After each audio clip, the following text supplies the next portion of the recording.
গাড়ি থেকে নামতেই একটা ছেলে এসে আমাকে জড়িয়ে ধরে আর বলে, আমার পেতনিটা কেমন আছে শুনি। স্বামীকে পেয়ে তো আমাকে বলেই গেছিস। আমি ছেলেটাকে ধাক্কা দিয়ে সরিয়ে দিলাম আর আমার স্বামীর পিছনে গিয়ে নিজেকে আড়াল করে বললাম, আজব তো কে আপনি, আমি তো আপনাকে চিনি না, সরেন আমাদের সামনে থেকে। এই রে পেতনিটা দেখি খুব রাগ করছে। আরে বাবা সরি, তোর বিয়েতে আসতে পারি নাই তো। কি হয়েছে, এই তো এখন এসেছি দেখ। আমি ওনাকে বললাম, আপনি কিছু বলছেন না কেন লোকটাকে? তাকে এখান থেকে চলে যেতে বলুন, আমি তাকে একটু সহ্য করতে পারছি না। আরে এত রাগ করছিস কেন? তুই না আমার লক্ষ্মী বোন, তুই না খুব ভালো, প্লিজ রাগ করিস না। আর দুলাভাই আপনি কিছু বলছেন না কেন? আপনি তো অন্তত কিছু একটা বলুন। আমি আর কি বলবো, তোমার বোনের এত রাগ যে আমিও তার সামনে কথা বলতে পারি না।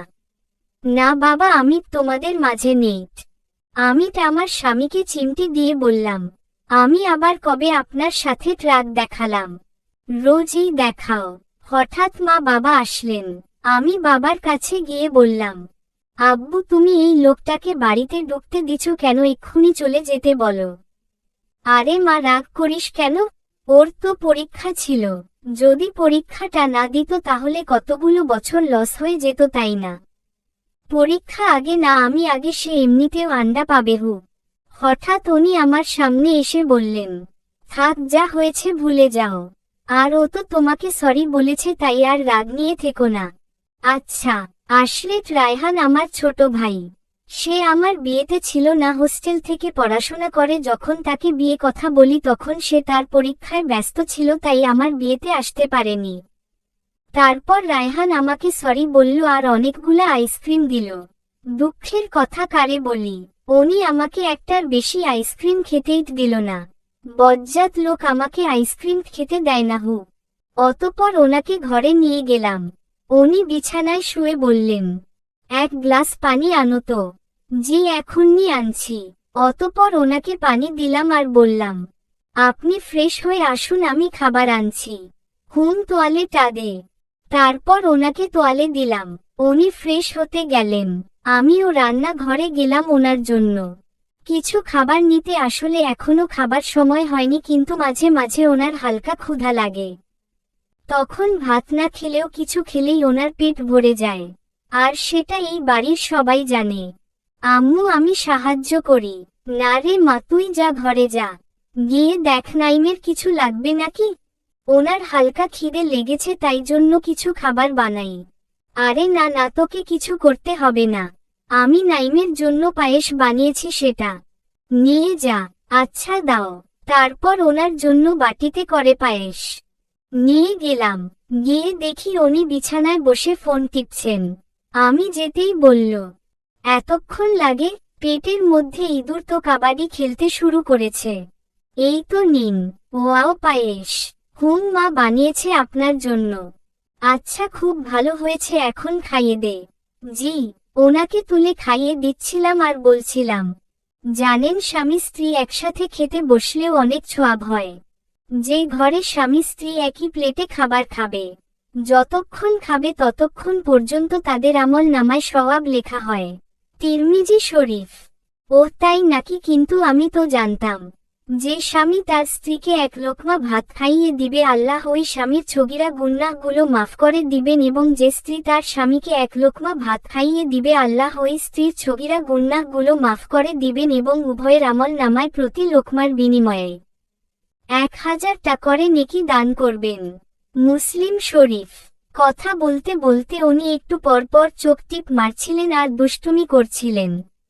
তিনি আবার বললেন, স্বামী স্ত্রী যখন একই বিছানায় শয়ন করে অথবা বসে গল্প করে বা হাসি খুশি কথা বলে, তখন স্বামী স্ত্রী প্রতিটা কথাতে প্রতিটা সেকেন্ডে তাদের আমল নামায় 10 টাকা করে নেকি লেখা হয়।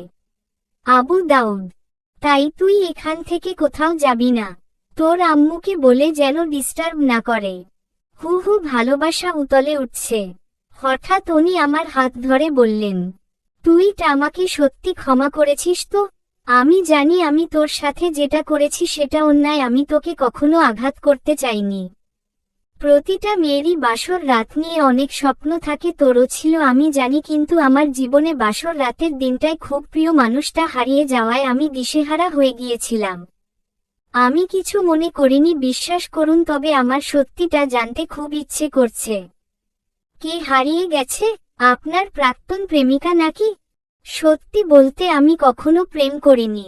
আমি ছোটবেলা থেকে তোকেই মনে প্রাণে ভালোবেসেছিলাম, আর তোকেই আমার স্ত্রী হবে চাইতাম আল্লাহর কাছে। বিয়ের কিছুদিন আগে বন্ধুদের জন্মদিনের পার্টিতে গিয়ে নেশা করে ফেলি তাদের পাল্লায় পড়ে, কিন্তু আম্মু ভেবে বসে অন্য কিছু।